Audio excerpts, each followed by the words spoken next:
बताना चाहूंगी, सरकार की मर्जी से भारत देश में पत्ता हिलता है। लोगों का कहना था कि विष्णु के आदेश से पत्ता हिलता है, लेकिन मैं बता देती हूँ नहीं। सरकार के ऑफिस से, पीएमओ ऑफिस से ऑर्डर आते हैं, कलेक्टर और जितने जितने सीएम, सांसद, जितने ब्लॉक प्रमुख, उनके पास ऑर्डर आते हैं और उन्हीं के हिसाब से सुप्रीम कोर्ट भी काम करता है। बताना चाहूंगी, यूजीसी कानून लाना होता है, 1 सेकंड लगता है, पूरे देश में यूजीसी कानून पास करने के आज्ञा ऑर्डर आ जाते हैं। लेकिन गौ रक्षा के लिए इंदिरा गांधी के जमाने से, सोनिया गांधी के जमाने से, उसके बाद जितने सीक्वेंस में राष्ट्रपति, प्रधानमंत्री और सीएम बनते चले आए, सबके लिए संतों ने रैलियां निकाली, इनका सपोर्ट किया, इनको जिताया, यहाँ तक कि इनके पैर तक छुए, पंडितों को मरवाया गया। इंदिरा गांधी से जब पूछने गए कि गौ रक्षा का, गौ कटने का, ना कटने का और गौ राष्ट्र मतलब माता घोषित करने का कानून पास करने के लिए कहा था, तो इंदिरा गांधी ने जितने 40 पंडित गए थे, 40 पंडित और संतों के ऊपर लाठीचार्ज करवाई।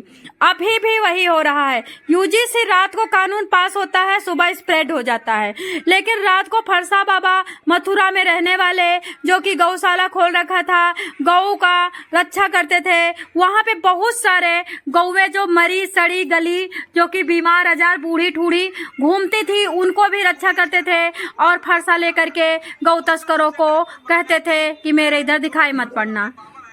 बताना चाहूंगी, ईद के उपलक्ष्य में ट्रक भर के रात को गौ लाद करके जिहादी जो मांस का भक्षण करते हैं वो लेके जा रहे थे।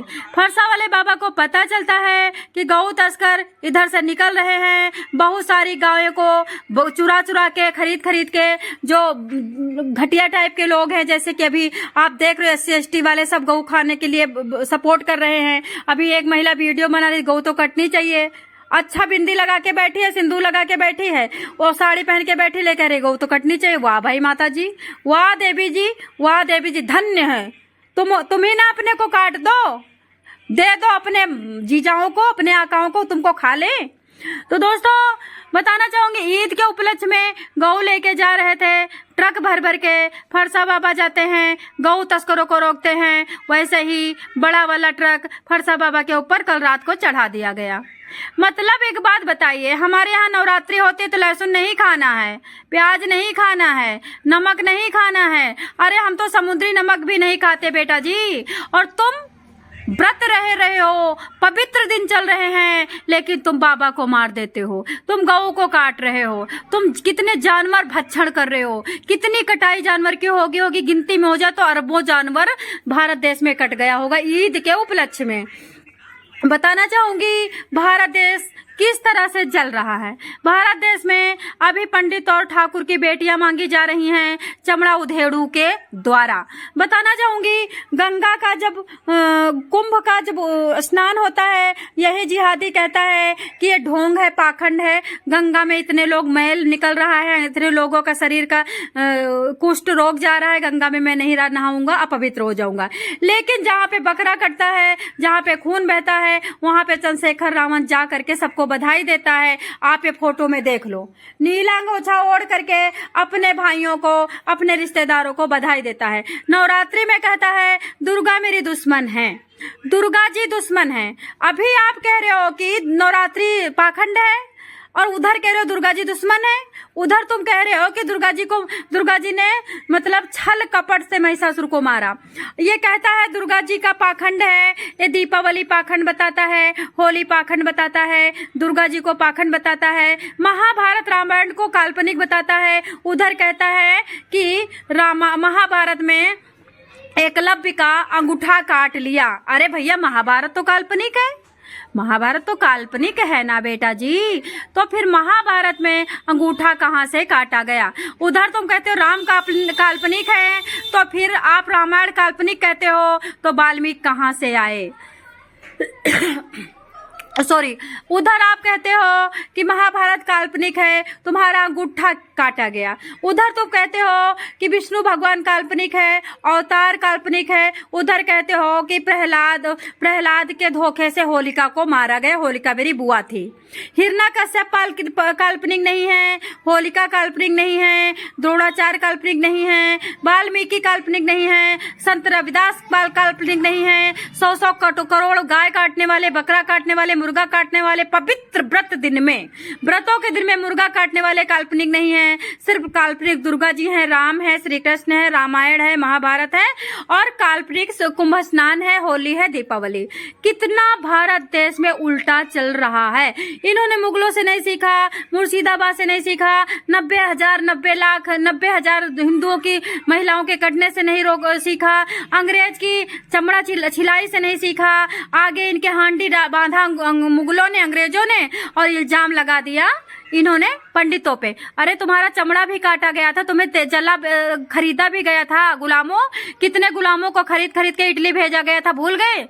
वो भूल गए, मुगलों का अत्याचार भूल गए, पंडित को लाशें भूल गए, अंग्रेजों का दास प्रथा भूल गए, लेकिन इनको पंडित की हांडी याद है। अब आप सोच सकते हो भारत पे क्या विडंबना चल रही है।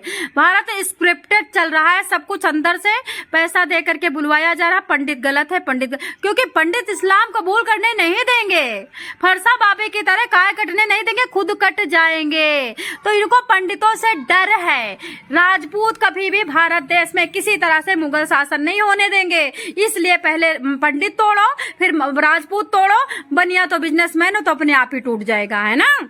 तो दोस्तों, ये जिहादी गया है अपने जीजाओं को ईद की मुबारकबाद देने, लेकिन फरसा बाबा मरा है, उसके ऊपर इनके जिहादियों ने, इनके जीजाओं ने ट्रक चढ़ाया है, उसके लिए जिहादी नहीं गया।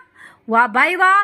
बताना चाहूंगी 90% दलित हैं, SC ST आरक्षित वर्ग है, रिजर्वेशन वर्ग है, फ्री की नौकरी, फ्री का वजीफा, फ्री का, अरे 9 बच्चा पैदा करके सबको वजीफा, सबका ड्रेस, सबको किताबें, सबको कॉलोनी, सबको राशन, और एक बच्चा पैदा करके जनरल को कुछ भी नहीं।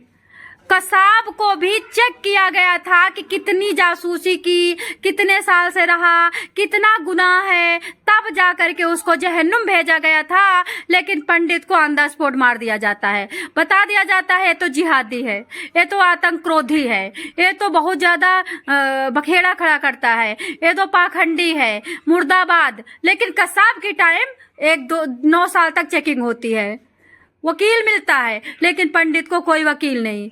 बच्चों को UGC ला करके बताया गया कि ये कसाब के बाप हैं।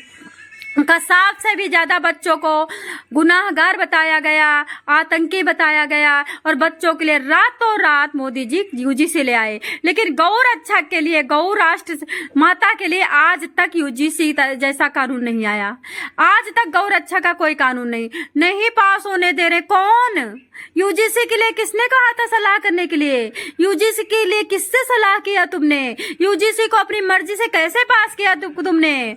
मैं बताना चाहूंगी, जिसका ज्यादा वोट रहेगी बस उसी की मानी जाएगी, चाहे वो